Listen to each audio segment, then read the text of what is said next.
Hello, and welcome to Econ 571 Labor Economics. This course is primarily being offered in the Human Resources Leadership Master's Program, but I do sometimes have other students from like the DBA or the MBA program in this course. But welcome to you all. My name is Connor Norris. I'll be the instructor for this course. My main role at WVU is doing academic research at the NE Regulatory Research Center. But I do also teach some labor economics courses because that's my background, that's my area of expertise. So this is my third time teaching this course, and it's my third year at WVU.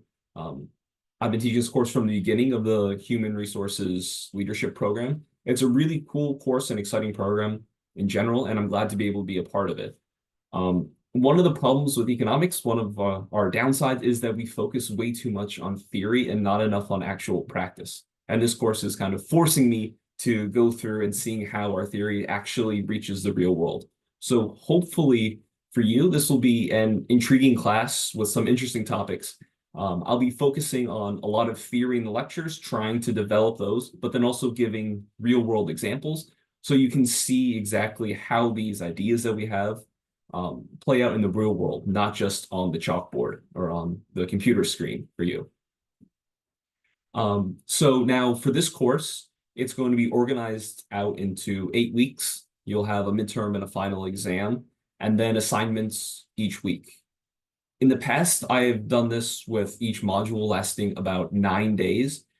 That wasn't good for me for keeping my schedule on track and for students for keeping their schedule on track, but it was suggested to me to do it that way. So this is the first time I'll be teaching this course with your standard weekly modules. So we'll begin on Monday morning. The modules will unlock at, I guess, 12:01 in the morning, Monday morning, hopefully. Sometimes there are issues with that when you re-upload a class from the previous semester. And then they will end at midnight on Sunday night. So that way, for those of you working full-time, you have the weekend to be able to do those assignments and to have the time to focus on it at the end.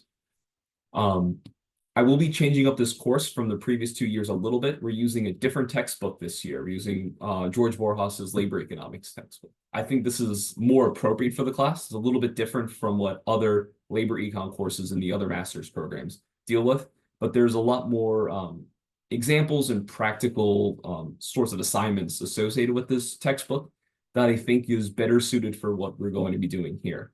And like I said, it's not just focusing on theory, even though that's important in economics, and it's something that I really enjoy about economics. It's not the most useful for someone who's going to be working in HR. So I try to focus on the topics and to give you assignments that are going to help you along the way. It may not be perfect because of obviously the discipline that I'm coming from, but it should be good for both of us. And the basic goals of this course go along with that, where it's basically to take this theory that you're learning, that we're going over each week, and being able to apply it to situations that will rise when you're working in HR for a company, because you're not just going to be following orders most of the time after this.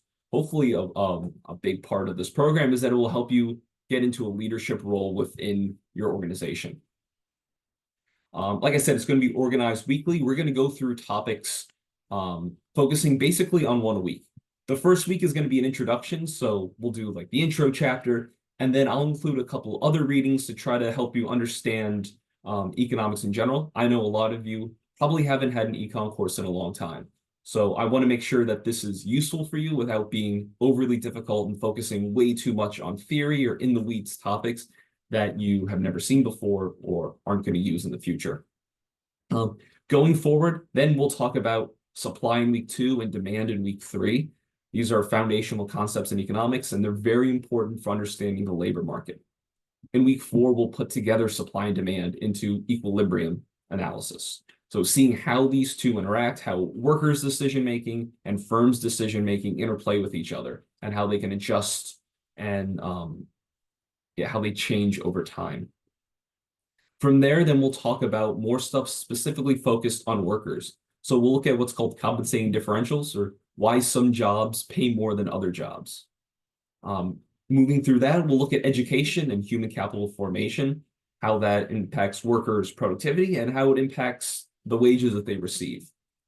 Then we'll move on to labor unions, And then we'll end with discussions on labor mobility, so moving between states or between jobs, some topics on discrimination, and some work on the minimum wage. So this will kind of be a grab bag of some topics. I'll just focus on the things that are really important for you rather than going through and building up, all this background theory and taking a ton of time. So the types of assignments that you'll get in this course, like I said, are going to try to be as practical as possible. One thing that I'll be doing that's new this semester is, for this course, is asking you to ask 2 questions as part of your assignment, basically as a class participation like assignment each week. If it's something you want to learn more about or something that you're really interested or not understanding, I'll just describe this in the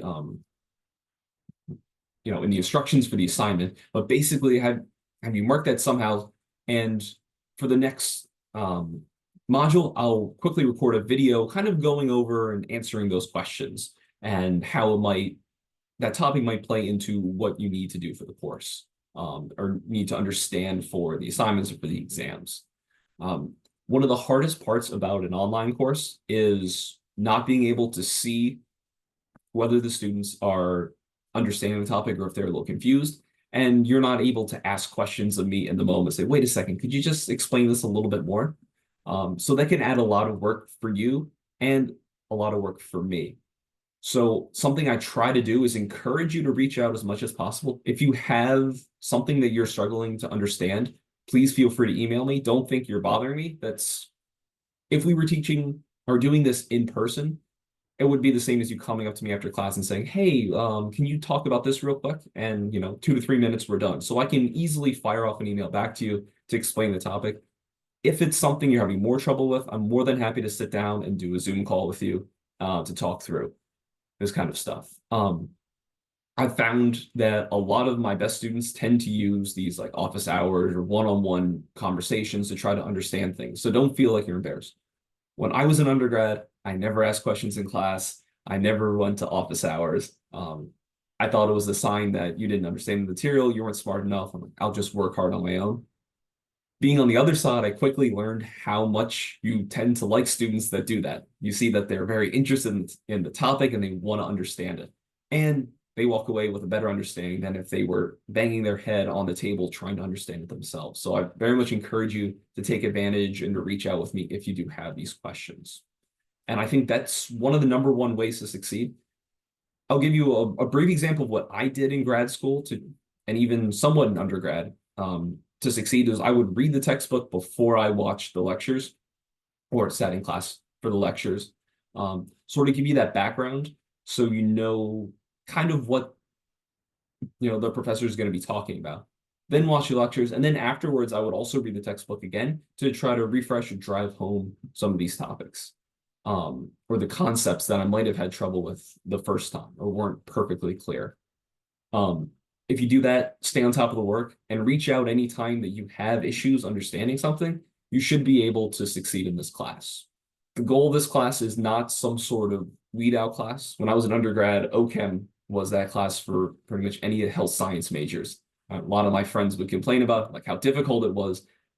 This is not that type of course. I'm not trying to weed anyone out of the program. I want you to walk away with understanding and being able to apply some basic and important economic concepts in your job. So this is something for us to work on together to try to develop our understanding so that ultimately you can be successful and enjoy your time and have it be worthwhile from this program at West Virginia University. So with that, I'll stop talking and you can begin going through the course.